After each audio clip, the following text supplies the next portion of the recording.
Hey guys, so as I promised, I'm going to start doing my Christmas favorites here. So the first movie I wanted to talk about is the 1990 classic Home Alone. Now, I have so many fond memories of Home Alone. I believe the first time I watched it was when I was 5 on VHS with my grandma.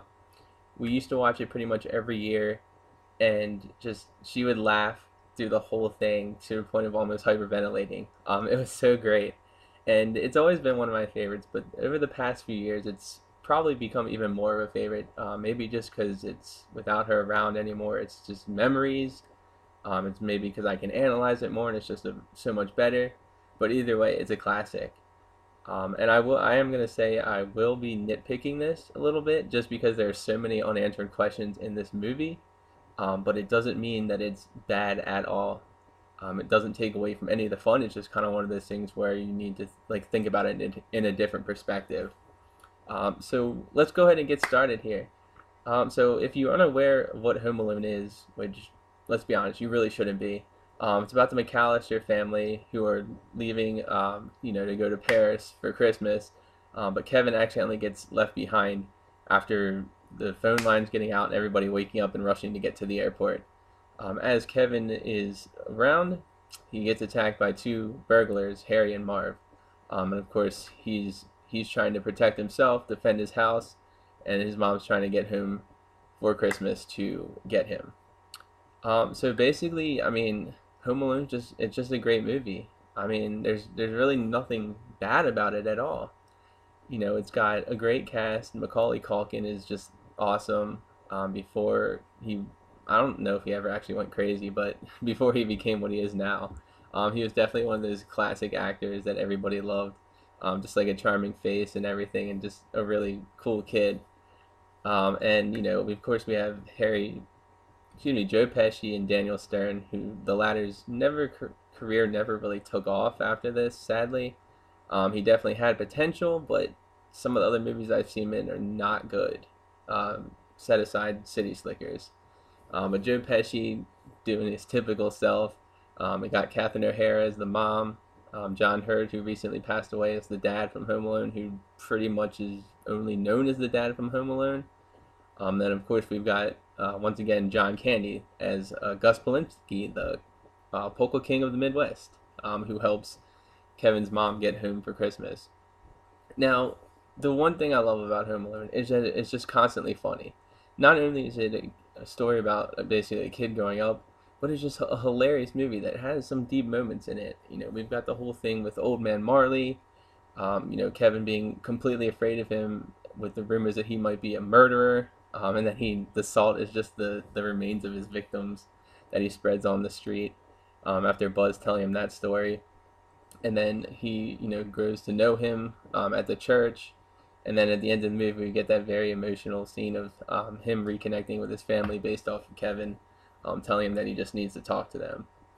And it's a sweet moment. Everybody loves it. And then, of course, we have the whole siege on the house. I never really thought of it in that term before, but a friend of mine um, put it in that perspective, and I really like that word a lot better. So thanks, Pease. But it's basically some of the best slapstick comedy out there of all time. Just Joe Pesci and Daniel Stern getting their ass kicked by a kid, shooting, getting his nuts shot at by a BB gun, shooting in the face, getting your hair torched by a blowtorch, falling on steps, sliding down steps, getting burnt by a doorknob.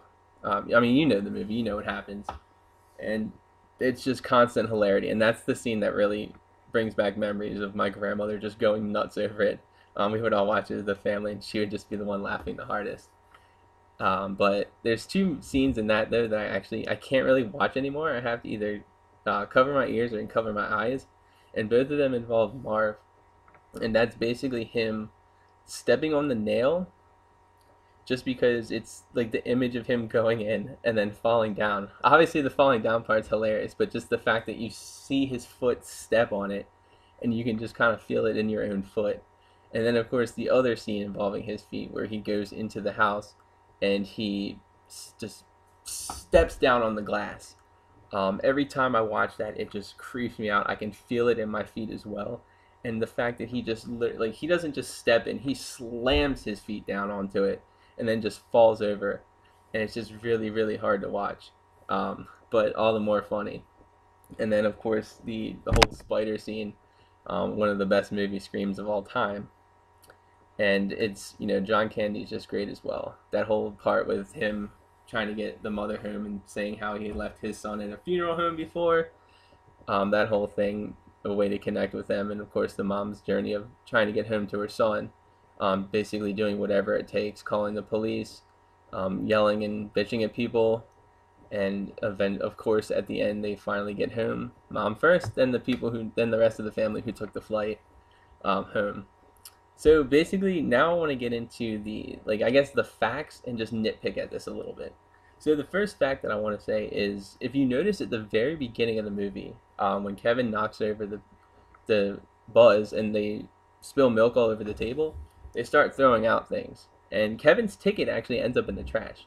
Now I don't know if anyone's noticed that before. I know a lot of people have, thanks to the internet, but on a first view, you would never notice that, and I'd suggest the next time you watch it to pause, because either way, I don't think he would have been able to go to Paris. Um, Luckily, obviously, that didn't happen. I don't know if that, I'm sure that was included by the director. It's just one of those subtle hints that nobody would notice, but it's pretty awesome. The other thing I wanted to mention is that of the two burglars, Harry's kind of the reasonable one. Yeah, they're both bad guys, but at the same time, Marv's kind of a jerk because he's the one. Obviously, they're called the Wet Bandits, but simply because of him turning on the faucets of every house and blocking the drains so that the house overflows and floods. And of course, Harry the whole time is just basically saying, "You're a sick man. That's a sick thing to do. Why the hell? Why is that necessary?" And of course, it's their calling card, even though Harry doesn't agree with it. Now, the other thing I need to talk about is Uncle Frank. Now, if you the more that I watch Home Alone, the more I realize that Uncle Frank is the biggest jackass of all time. Like, he's a complete asshole. He yells at children. He basically just complains about everything. He calls Kevin a little jerk. Um, the whole "look what you did, you little jerk." He eats the shrimp at the hotel, the expensive shrimp that nobody basically told to touch, and the fact that he just a cheapskate. As soon as the mom realizes that she left Kevin, Frank's just like, "Oh, I left my reading glasses home too." Like, are you kidding me? The caliber of that compared to your son, I don't know if you're just trying to make people feel better, but you're an asshole. Um, and it's really bad. And just watching it, it's it's more so in the second movie, I think. But the whole time, it's just kind of like, is he really that bad? Like, everybody has one of those in their family, I'm sure. But he's an awful person. The other thing I want to talk about is the dad. Now, how he was able to afford sending his family to Paris, we never really know what his job is, but we can only assume that because Kevin had all those mannequins in the house, is that he was a mannequin maker or something regarding that. I mean, maybe that was the mother. We never really specified on that, but they did say that the dad was paying for it. And if I can make a bunch of money to send my family to Paris with mannequins, I might have to look into that, because that's pretty cool. But I mean, it's just, there's some weird things in there. And then, of course, the last thing I want to talk about here is the movie within a movie, actually the best movie within a movie, Angels with Filthy Souls. Now, everybody's seen this; they know the whole thing. It's one of my favorite scenes in the movie, and it's always fun to watch the whole scene between Johnny and AC, and snakes, and how Kevin uses that not once but twice to fend off the pizza guy and fend off the burglars. I guess Marv more so, and of course getting it watching scared, um, because he's by himself. But it's a great scene. Definitely a good gangster movie. I wish they would turn it into a real film, because I definitely watch it. I'm sure a lot of people would too. But for now, I'll just stick to watching it here, and then of course having it favorited on YouTube. It's for me to watch whenever I want. So I hope you guys enjoy the movie. I know you've probably seen it. If not, please seek it out immediately. Go watch it with your family. Your entire family will love it. It's great to see people of kids nowadays whose families do show it to them laughing and loving it. I actually saw it in theaters last year, so I got to experience that. But it's definitely a great Christmas movie, and I'm glad to start out this Christmas favorites with that. So have a great day and keep the change, you filthy animal.